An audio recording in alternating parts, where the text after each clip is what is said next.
সমর্থন নেই তা না।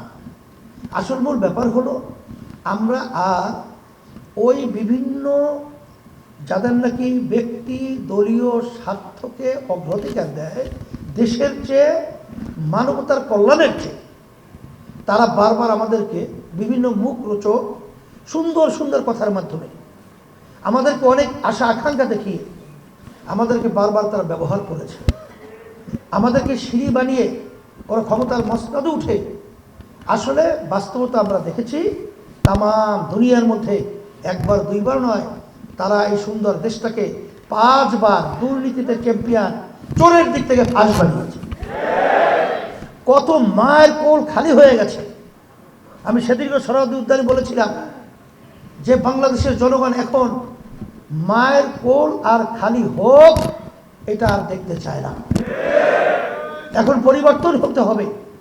আমরা কষ্ট করে টাকা উপার্জন করব, আর সেই টাকা ভ্যাট ট্যাক্সের মাধ্যমে সরকারি ফান্ড জমা হবে, আর তারা ক্ষমতার চেয়ারে বসে আমাদের কষ্ট অর্জিত সম্পদ, আমাদের কষ্ট অর্জিত টাকা তারা বিদেশে পাচার করবে, বেগম তারা তৈরি করবে। এটা বাংলাদেশের মানুষ এখন আর দেখতে চায় না, এর পরিবর্তন করতে চায়।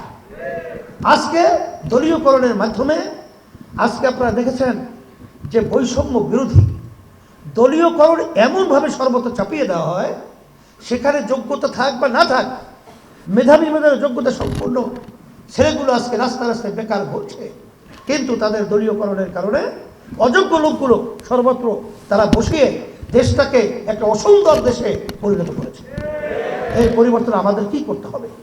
সেই হিসাবে আপনারা জানেন যে ইসলামী আন্দোলন বাংলাদেশ আমরা চাই যে আমরা যেন আরও ওই স্বার্থন্বেষী মহলদের আর আমরা সিঁড়ি হিসাবে পরগাছা না হই, ইসলাম নামক গাছটা বাংলার জমিনের ভিতরে বৃক্ষ বট এর চেয়েও মজবুত হয়ে মসনদে বাংলাদেশের সংসদে তারা উড্ডীন হবে এবং সুন্দরভাবে এই দেশ এবং মানুষ সুন্দর বসবাস করার পরিবেশ তৈরি করবে। এই আশায় ইসলামী আন্দোলন বাংলাদেশ কারোর সাথে কখনোই আমাদের আদর্শ বিকাই নেই, কখনোই আমাদেরকে ব্যবহার আল্লাহর রহমতে করতে পারে নাই।